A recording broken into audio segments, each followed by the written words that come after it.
My dear students, देखिए आज मैं अपनी इस वीडियो में आपको बताने जा रहा हूँ फ्यूचर कंटीन्यूअस टेंस।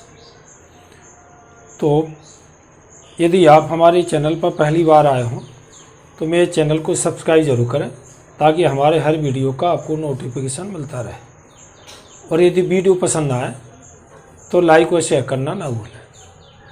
एक और छोटी सी रिक्वेस्ट है कि वीडियो को पूरा ज़रूर देखा करें, क्योंकि कोई जानकारी आपको पूर्ण रूप से प्राप्त हो सके। यदि आप वीडियो को पूरा नहीं देखते तो उस टॉपिक के बारे में आप पूरा ज्ञान प्राप्त नहीं कर पाते, इसलिए कभी भी हमारे वीडियो को अधूरा ना छोड़ें। तो देखिए हम चलते हैं आज फ्यूचर कंटीन्यूअस टेंस। पहले तो इसकी आइडेंटिटी, हम कैसे पहचानेंगे फ्यूचर कंटीन्यूअस टेंस का सेंटेंस है। तो आइडेंटिटी क्या है? पहचान कि वाक्य के अंत में रहा होगा, रही होगी, रहे होंगे आदि शब्दों का प्रयोग होता है। यदि ये शब्द वाक्य के बाद में प्रयोग होते हैं तो हम पहचान लेते कि फ्यूचर कंटीन्यूअस टेंस का सेंटेंस है। इसके हेल्पिंग वर्ब है शैल बी और विल बी। तो अब देखिए प्रत्येक सेंटेंस का स्ट्रक्चर, जिसकी मदद से हम किसी भी सेंटेंस को हिंदी से इंग्लिश में ट्रांसलेट कर सकते हैं। तो क्रम से देखिए आप सबसे पहले स्ट्रक्चर एफर्मेटिव सेंटेंस का। यदि वाक्य एफर्मेटिव है तो हम उसको किस प्रकार ट्रांसलेट करते हैं? एफर्मेटिव सेंटेंसेस, इसका स्ट्रक्चर्स क्या है?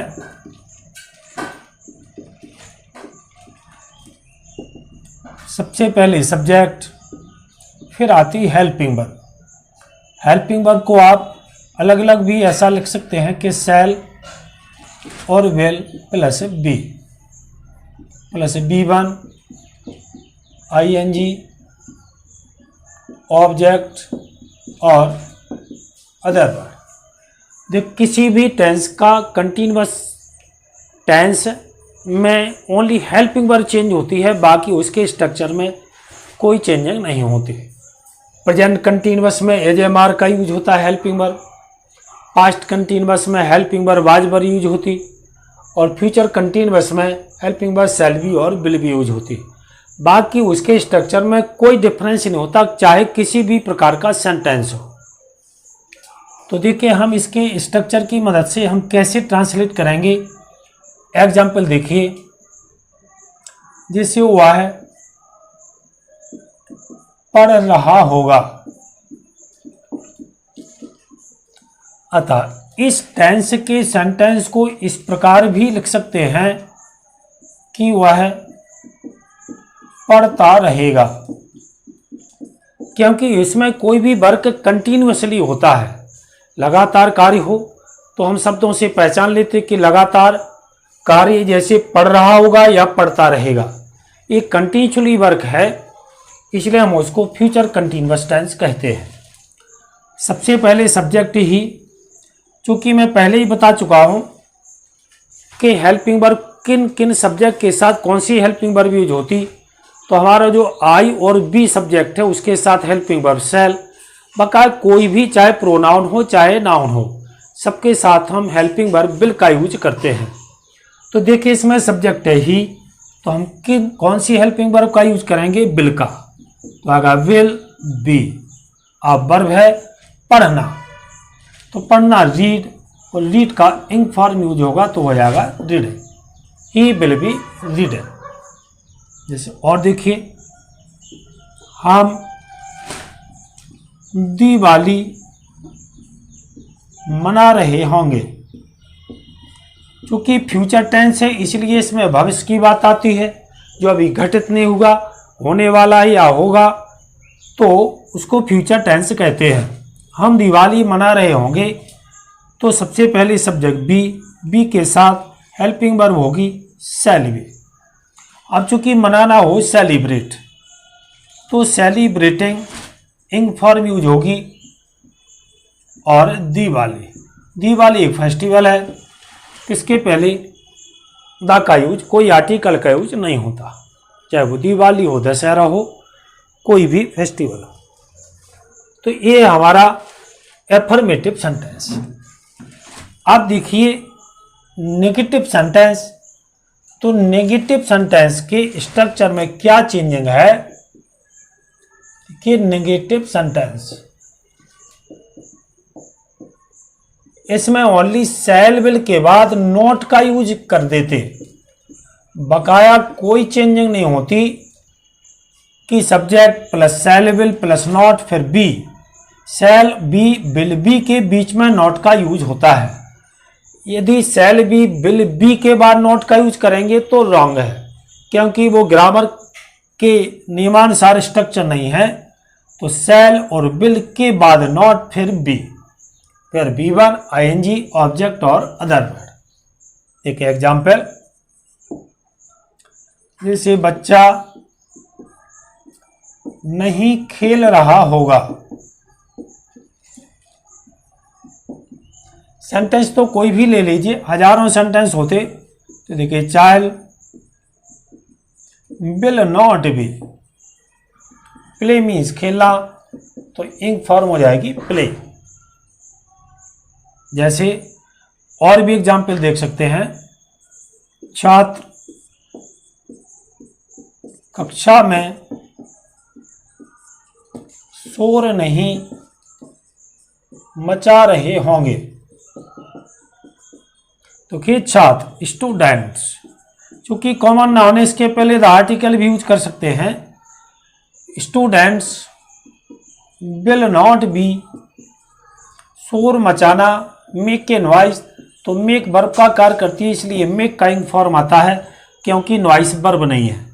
मेकिंग ए नॉइस, अब चाहे कंप्लीमेंट या अदर वर्ड, कक्षा में, तो इन द क्लास। तो ये हमारा नेगेटिव सेंटेंस का स्ट्रक्चर। अब इसके बाद देखेंगे इंटरोगेटिव सेंटेंस। देखिए इंटरोगेटिव सेंटेंस आप पहले ही भी इतने टेंस पढ़ चुके हैं कि इंटरोगेटिव सेंटेंस किसे कहते हैं, जो सेंटेंस हिंदी में क्या शब्द से शुरू होता है। इंटरोगेटिव सेंटेंस अगर सबसे पहले वाक्य में क्या शब्द का प्रयोग हो, अगर क्या शब्द का प्रयोग हो तो इस इंटरोगेटिव सेंटेंस कहते हैं। और या फिर ऐसा कहिए कि जिस क्वेश्चन का आंसर ओनली यस नो में हो उसे इंटरोगेटिव सेंटेंस कहते हैं। जैसे कि क्या तुम पढ़ रहे होगे, यस या नो, इसका एक लाइन में आंसर नहीं होता, यस नो में आंसर दे सकते हैं। एक सेंटेंस में दे भी सकते हैं, लेकिन यस नो में आंसर होता है, क्योंकि क्वेश्चन वर्ड से स्टार्ट क्वेश्चन का आंसर यस नो में नहीं होता, उसका तो एक सेंटेंस में आंसर होता है। जैसे भाटी जी तुम्हारा क्या नाम है, पार्ट वर्ड से स्टार्ट है सेंटेंस, तो इसका यस नो में आंसर नहीं हो सकता, इसका आंसर पूरा एक सेंटेंस में आपको देना होगा। लेकिन इस इंटरोगेटिव का आंसर यस और नो में हो सकता है। तो देखिए इसका स्ट्रक्चर क्या है। सबसे पहले हेल्पिंग वर्ब शैल और विल, इसके बाद सब्जेक्ट यूज होता है, इसके बाद बी यूज होता है। फिर वही स्ट्रक्चर जो सेम इंटरोगेटिव एफर्मेटिव नेगेटिव का कि B1 ING ऑब्जेक्ट और अदर वर्ड। और इंटरोगेटिव में आप जानते हैं कि बाद में फुल स्टॉप की जगह क्वेश्चन मार्क का यूज होता है। एग्जाम्पल देखिए क्या हुआ है, अपना कार्य कर रही होगी। देखिए सबसे पहले क्या, तो ही या सी के अकॉर्डिंग हेल्पिंग वर्ब विल या विल यूज होगी। अब चूंकि अपना कार्य कर रही होगी फीमेल है, तो फीमेल के लिए वो है कि इंग्लिश सी यूज करते हैं, इसके बाद बी यूज होगा। अब है वर्ब, वर्ब है करना, करना मीन्स डू का इंग फॉर्म डूइंग। अब अपना कार्य, मैं बार बार बता रहा हूँ, फिर समझ लीजिए, और कई बार बता चुका हूँ कि अपना की अंग्रेजी अकॉर्डिंग टू सब्जेक्ट यूज होती है। सेंटेंस में जो सब्जेक्ट हो उसके अकॉर्डिंग अलग अलग इंग्लिश अपना की आती है। तो मैंने आपको केस टेबल बताया है, केस टेबल में बहुत महत्वपूर्ण इंपॉर्टेंट चीज़ है केस टेबल। तो हमारी केस टेबल में प्रोनाउन पार्ट में कि इस टेबल में आप देख सकते हैं कि जो सब्जेक्ट और ऑब्जेक्ट और पजेसिव 3 केस दिए हुए हैं। तो इसमें जो जिस सब्जेक्ट का जो पजेसिव केस है वही अपना अपने की अंग्रेजी का कार्य करते हैं, क्योंकि सी का पजेसिव होता है हर, तो सी यदि सब्जेक्ट है तो वाक्य में अपने की अंग्रेजी हर यूज होगी, कहेंगे हर वर्ग और क्वेश्चन मार्क। और एग्जाम्पल देखिए, क्या तुम खाना खा रहे होगे। देखिए तुम के साथ भी बिल यूज होगा और फिर सब्जेक्ट यू, फिर आएगा बी, वर्ब है खाना, खाना का ईट का एंग फॉर्म ईटिंग, और भोजन जिसे हम खाते हैं वो नाउन के फॉर्म में है, तो फूड मीन्स भोजन। क्योंकि खाना खाना कभी हम 2 बार लिखने पर डाउट हो जाते, यदि आपको अच्छी तरह नहीं आता कि ये एक खाना तो वर्ब होती है, जो वर्ब का कार्य करती है वो ईट है, और जिस खाना को हम खाते हैं वो फूड है, वो नाउन के रूप में प्रयोग होता है। तो ये सदैव हिंदी वाक्य में वर्ब सदैव बाद में लिखी होती है। तो ये है इंटरोगेटिव सेंटेंस। अब हम देखेंगे डबल इंटरोगेटिव सेंटेंस।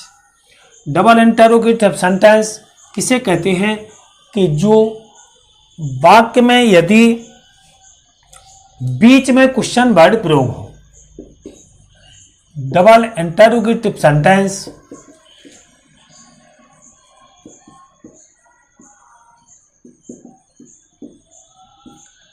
यदि क्वेश्चन वर्ड वाक्य के बीच में प्रयोग हो, वाक्य के बीच में प्रयोग हो तो उसे हम डबल इंटरोगेटिव सेंटेंस कहते हैं। इसको भी मैंने 3 अलग अलग 3 स्ट्रक्चरों में डिवाइड किया है, क्योंकि क्वेश्चन वर्ड बहुत सारे हैं लेकिन प्रत्येक क्वेश्चन के बाद सेम स्ट्रक्चर नहीं है, अलग अलग क्वेश्चन वर्ड के साथ अलग अलग स्ट्रक्चर हैं। तो पहले आपके फर्स्ट स्ट्रक्चर में कौन कौन से क्वेश्चन वर्ड आते हैं, जैसे क्या, क्यों, कैसे, कब, कहाँ। यदि ये वाक्य के बीच में प्रयोग हो तो उसका स्ट्रक्चर देखिए क्या स्ट्रक्चर होगा कि सबसे पहले क्वेश्चन वर्ड, फिर helping verb, helping verb mean shell will और प्लस सब्जेक्ट और प्लस बी और प्लस V1 ING और ऑब्जेक्ट और other word question mark. Shall be हम क्यों लिख देते हैं, हेल्पिंग वर्ब क्यों नहीं लिखते, क्योंकि हेल्पिंग वर्ब होता है शैल बी और विल बी। यदि हम पूरी हेल्पिंग वर्ब लिखेंगे तो आप शैल विल बी के बाद सब्जेक्ट का यूज करेंगे, लेकिन इसको अलग इसलिए लिखा कि किसी भी फ्यूचर टेंस में चाहे वो नेगेटिव हो, इंटरोगेटिव हो, एफर्मेटिव को छोड़ करके कभी शैल बी विल बी एक साथ यूज नहीं होता, रिस्पेक्टिवली यूज नहीं होता। तो देखिए शैल विल के बाद सब्जेक्ट आता है, नेगेटिव में नॉट आता है, इसके बाद बी का यूज होता है, इसलिए हम शैल विल को अलग अलग लिखते हैं और इसी तरह आपको उसको लर्न करना है स्ट्रक्चर को। तो देखिए एग्जाम्पल में देखिए, जैसे हुआ है इस समय क्या कर रहा होगा। सबसे पहले क्वेश्चन वर्ड क्या, व्हाट, इसके बाद ही के अकॉर्डिंग हेल्पिंग वर्ब होगी विल, फिर आएगा सब्जेक्ट ही, फिर आएगा बी, फिर आएगी वर्ब, वर्ब मीन्स करना और डूइंग। इस समय means at this time, at this time question mark. तो बस कोई भी क्वेश्चन वर्ड हो, मैंने 5 बताया आपको, क्या, क्यों, कैसे, कब, कहाँ, इनको अच्छी तरह याद रखिए कि 5 क्वेश्चन वर्ड हैं, उनके साथ इस स्ट्रक्चर की मदद से हम हिंदी से इंग्लिश में ट्रांसलेट करेंगे। अब सेकंड क्वेश्चन वर्ड कौन है, उसका स्ट्रक्चर क्या है। देखिए अलग से दूसरा स्ट्रक्चर है कि यदि वाक्य में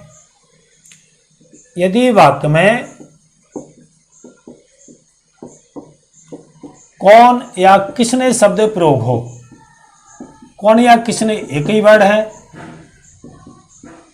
यदि ये क्वेश्चन वर्ड प्रयोग है तो इनका अलग स्ट्रक्चर है। प्रयोग हो तो स्ट्रक्चर क्या होगा, सबसे पहले हु के साथ विल और बी प्लस है B1 plus ING plus object और प्लस अदर वर्ड। देखिए इसको समझिए क्या डिफरेंस है उसमें और इसमें। देखिए हु क्वेश्चन वर्ड के साथ साथ सब्जेक्ट का भी कार्य करता है, तो जैसा कि आप एफर्मेटिव सेंटेंस बनाते हो कि सब्जेक्ट प्लस शैल बी और विल बी, उसी तरह ये एफर्मेटिव जैसा कार्य करता है कि क्वेश्चन वर्ड के साथ साथ ये सब्जेक्ट भी है। तो सब्जेक्ट के बाद और चूंकि सिंगुलर सब्जेक्ट का कार्य करता है, जब सब्जेक्ट है तो मैं बता चुका हूं कि शैल का यूज आई और बी के साथ होता है, बका कोई भी सब्जेक्ट हो उसके साथ विल का यूज होता है।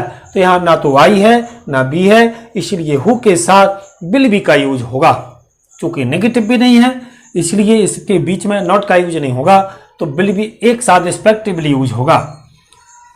तो आप देखिए इसकी मदद से हम कैसे हिंदी से इंग्लिश में ट्रांसलेट करते हैं। जैसे तुम्हें हिंदी कौन पढ़ा रहा होगा, सबसे पहले क्वेश्चन वर्ड कौन, तो हु के साथ विल और फिर बी।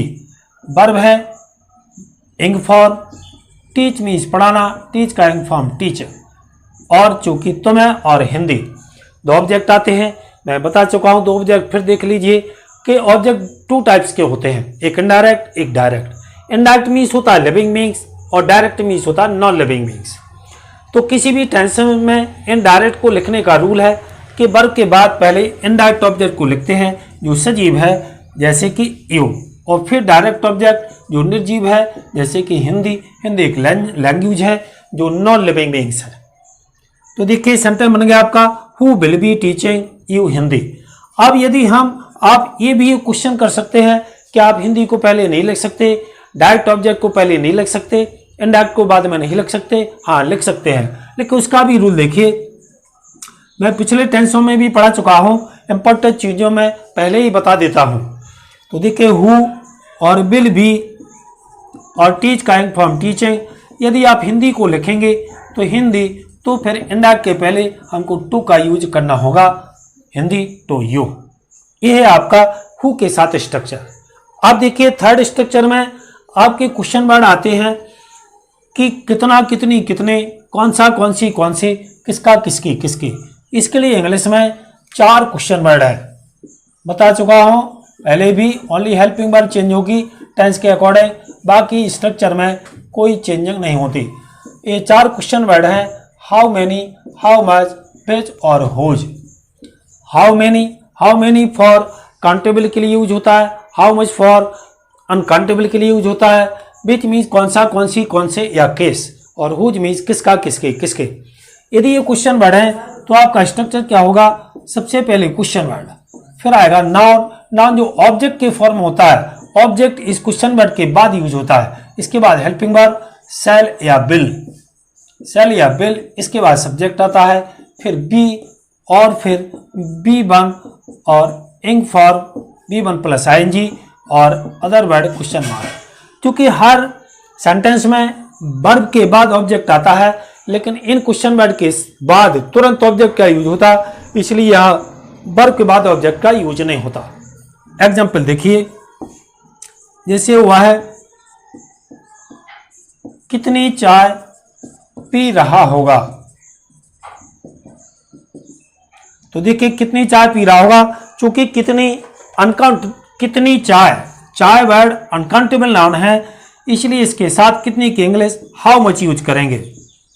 तो हाउ मच, फिर आएगा ऑब्जेक्ट टी, अब आएगी हेल्पिंग वर्ब। तो ही सब्जेक्ट है, ही के according helping verb will use होगी। फिर आएगा आपका सब्जेक्ट है ही, फिर आएगा बी, फिर बी और B1, क्योंकि वर्ब है पीना। अब देखिए चाय एक हॉट वो लिक्विड है, इसलिए उसको हम एक बार में पूरा नहीं पी सकते। यदि ऐसा कोई ड्रिंकेबल कोई पदार्थ है जो पीने योग्य है और गर्म है, उसको हम एक बार में नहीं पी सकते, तो उसके लिए पीने की इंग्लिश ड्रिंक ज़्यादा सूटेबल नहीं मानी जाती, इसलिए उसके लिए हम ड्रिंक की इंग्लिश टेक यूज करते हैं। इसके साथ वर्ब आएगी टेक, और टेक का इंग फॉर्म होगा टेक। और एग्जाम्पल देखना चाहे एक और देखिए, जैसे वे कितनी कलमें खरीद रहे होंगे।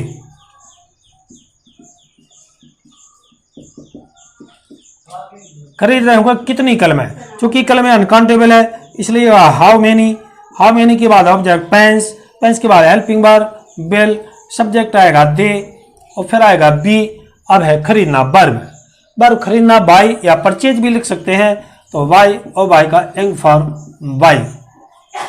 तो ये हमारा फ्यूचर कंटिन्यूअस टेंस। इसके बाद आपके 2 टेंस और बचे हैं। मैं 10 टेंस पढ़ा चुका हूँ, टोटल टेंसेस 12 बताए थे मैंने। उसके बाद अदर टेंसेस पढ़ाएंगे, जैसे इट का यूज है, देयर का यूज है, हैव का यूज है, कुछ मॉडल्स हैं, कुछ विभिन्न प्रकार के सेंटेंस हैं, एम्पेरेटिव सेंटेंस है। तो बने रहिए हमारे चैनल पर और पढ़ते रहिए पूरी ग्रामर। अगले वीडियो में फिर मिलेंगे। सी यू अगेन टुमारो। तब थैंक्स।